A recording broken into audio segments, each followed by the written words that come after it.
Hey YouTube, it's Robert Hall, and today we're going to do another behind the scenes journal. If you haven't watched one of these before, it's where I go through and I break down the lighting decision making of various images, as well as show you guys behind the scenes. That way you get an idea of how to create these similar style images.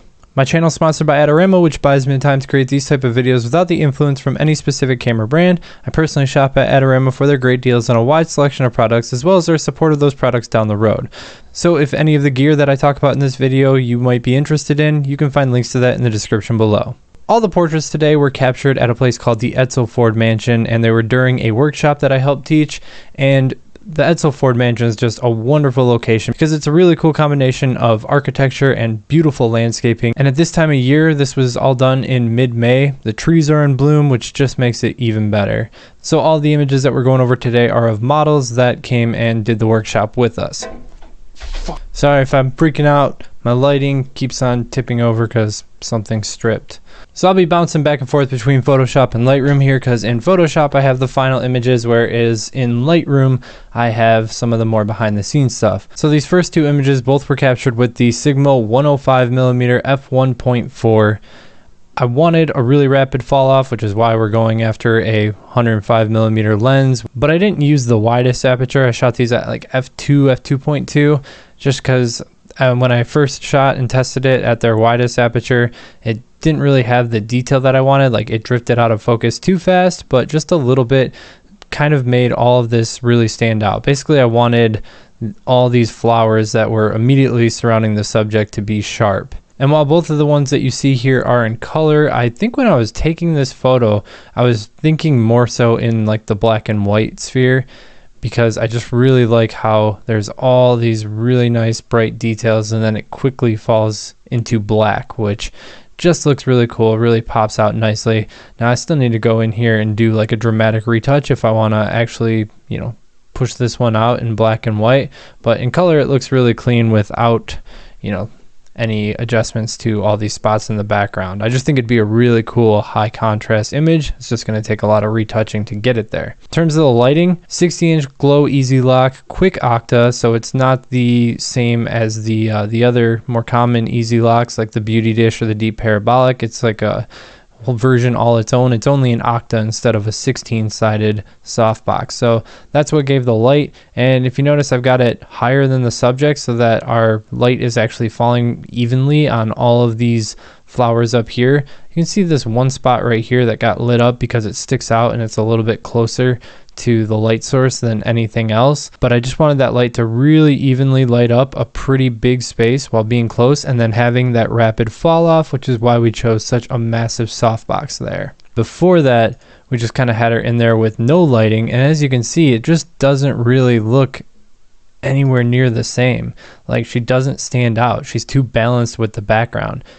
So it's just kind of boring. It's like all these details, and these flowers don't really stand out because they're just over top something that is equally as bright. So using the lighting here, bringing the lighting in, allows those flowers to stand out and attract more attention. Here's actually a better behind the scenes that really shows the softbox and where it was positioned. All right, up next, this portrait. So this one was also captured with the 105mm 1.4. I use the 105mm 1.4 a lot these days. I haven't got to use it in the situations I want to, like weddings, because it's just not fast enough. At least it's not fast or accurate as compared to my other options that are available. So I've been using the 85 still more at weddings, but outdoors, when you're doing it for portraiture, I want to use this lens that I spent so much money on. So I've actually been choosing it more for these slower paced jobs, and it works out well as long as your subject isn't moving. That's when I find the 105 is really, really decent and when it shines. So if you're a portrait photographer who can afford to sit there and make sure it's critical focus, then the 105 is a great lens, but I do not recommend it if you're ever trying to do any low light work. Now, the immediate thing to me right here is these catch lights in her eyes. They just look absolutely beautiful. You can tell that there's not a light source that's going downward on her, and that's because this was all done with a gigantic reflector slash scrim. So this is a big old, I think that's an 8x8 foot scrim. Really like the look of it, but obviously this isn't practical at all for carrying around to shoots, maybe for something commercial, but this isn't going to work for your average portrait shoot. But it was still cool to illustrate the power of bounce light. This one I'm including in here because, man, I love this outfit, but I don't know that I'm in love with the final image. I just want to talk a little bit about kind of the struggles of shooting this one. We were using a beauty dish and also had her in front of that bounce card so that we just had really even light overall, and we just had the beauty dish operating a slight bit above the ambient lighting here. That way we had tons of fill from the natural light. The sun was basically acting as our hair light, basically just super even lighting. And I struggled so hard with this one to try and get that beauty dish in a position that would actually light her face with this hat here. So these are with the 85 millimeters. You can see like the slightly reduced compression over the 105. If I got the beauty dish too low, then I didn't like the shadow patterns on the face, like the slight patterns of shadows. The nose shadow would be too even. And if I had it too high, then this hat was really casting shadows on her face. So as I look back at this, like this totally needed to be taken more from above with the head tilted up and then the beauty dish. Like that would have given me a much better result overall. This is still a nice shot. We, through editing, have neutralized most of the red that's like up here around her eyes, but still don't have too strong of a catch light. You see it a little bit on here on this eye, and it's just barely right there, but it's blocked by her eyelashes. But yeah, so I'm not really sharing this shot to talk about how awesome it was. I just wanted to share with you guys the struggle of working with a headpiece, which is just something that I'm unfamiliar with. These shots that are in front of the Thunderbird were all captured using the Aputure Fresnel on the AD200, which is just crazy that they carry that much power. So these are overcast conditions, not crazy bright. This is an AD200 with the round head in that Aputure Fresnel version 2, and you can see she's still like overexposed in this result, and I'd have to probably drop it like another stop for her face to be properly exposed. In the non-behind the scenes images though, I think it balanced pretty well. I must have brought it down a bit here. We're still at a pretty high power on the AD200 to get this look, but it's just impressive that it can be used at that distance, and that just goes to show when you get into using hard light, especially that Aputure 2 Fresnel, which is able to concentrate the light even more. Again, it was on the round head, not even the Fresnel head. On the round head, we're throwing light a ton of distance, and that's just awesome. And let me show you kind of when I convert to a black and white. Now the greens were brought down a little bit, the reds were brought down a little bit. This is a very dark shot. I just wanted the model to stand out over this entire vignette, but I love the vintage feel of this look between the shallow depth of field, the vintage car, vintage dress, and to me, that was the reason I chose using that Aputure Fresnel here, is this all looked so old Hollywood, and the Fresnel modifier, that type of light source, is just synonymous with that type of style. So it really kind of brings everything together through that choice of lighting here. Now I did another shot in front of a car, and this one was using a different modifier. This one was using, I want to say the 8600. Yeah, this was with the 8600 Pro and a 28-inch beauty dish.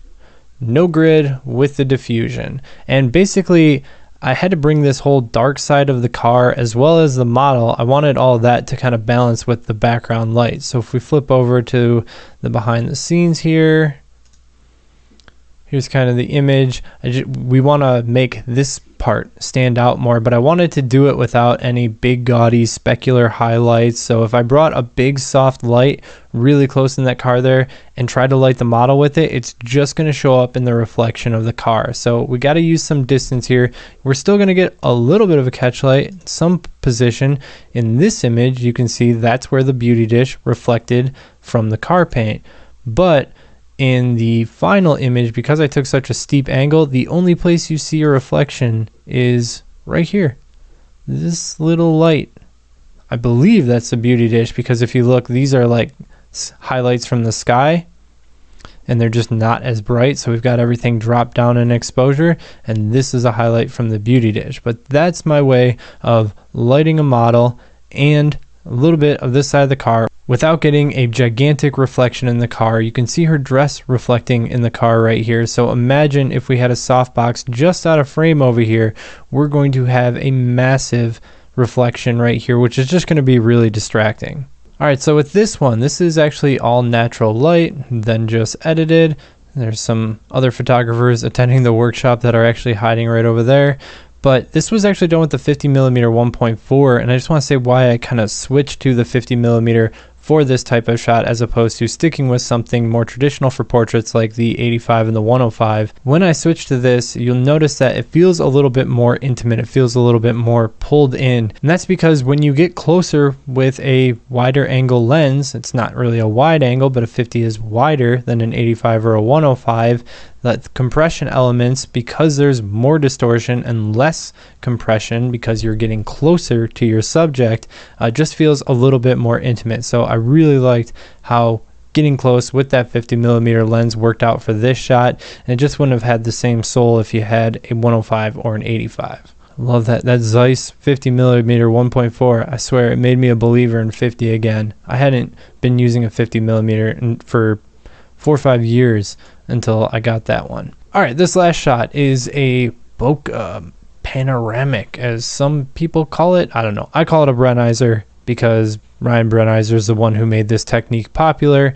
The Brenizer method, if you guys have never heard of it, I've made a video on how I shoot them. It's a really cool technique for getting a wider field of view while still maintaining the compression and bokeh elements of a really wide aperture on a longer telephoto lens. So basically what we're doing here, I'm going to kind of show you guys all the shots here, because this is not only a Brenizer, but it's also a Brenizer that incorporates off-camera flash, and I want to show you my process for that. So we have to go back a bit to right here.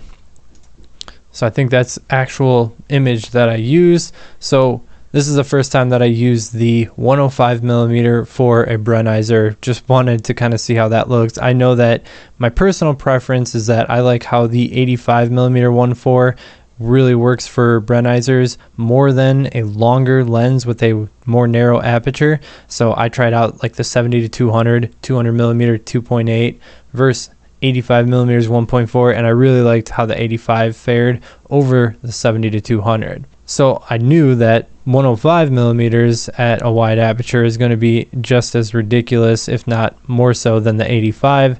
I really wanted to try it out because I haven't done a Brenizer in quite a while. So basically what I do here is I set up my off-camera lighting exactly how I would for one shot, right? So it's just out of frame here on the left, and we're using a large softbox. And in this case, you kind of need somebody to manage the softbox for you, an assistant or friend or whoever else is around the session. But you really need a third person here, because once you get the shot, you don't want to sacrifice your position and go move your light. So from there I say, all right, I got it, move the light out. And then I start the expansion. So the light would have been in this shot right here if I would have left it there. But we start working around and capturing all the assets and kind of expanding the image. And there's really not a problem with the light not hitting your subject, because if you have a clean image of your subject right here, as long as there's this space around here, then Photoshop is going to be able to compile those images into a larger image. It's not going to be a problem. So you just want to make sure that you don't do like multiple shots or get too close. You want to have some negative space here so that Photoshop can stitch that with the background. So from there I just go through and whatever adjustments I make to my first image in terms of color, exposure, all of that stuff, I make sure to apply that to all the background images as well. That way the whole scene has the same color and exposure, and you can go through and stitch them really easily in Photoshop. It's not going to get tripped up because your exposure is bouncing around. So yeah, just expanded all around the subject. Got a little bit of foreground. There wasn't any like foreground plants in this position or anything, but I really like those trees overhanging at the top, and I'm actually blown away that Photoshop had no problem stitching all these together, because you can see in the final, like, it did a really good job of bringing these together. There's no like weird parts where the branches intersect or things go out of focus, and I thought that this worked cool as a way to fill in this boring white sky up here. It's at least something interesting, even though it's very like jagged and semi-distracting, but really like how the image looked overall. Alright guys, I hope you enjoyed this behind the scenes journal. The next one that I do is definitely going to go back to editorial work at the university, because I've done a couple now on portraits, and I just want to get back to the decision making that is based on the stories that these editorial images have. So that's what's coming in the future. If you guys have any questions, leave them in the comments below. Subscribe if you want to see more, and until next time, keep on shooting.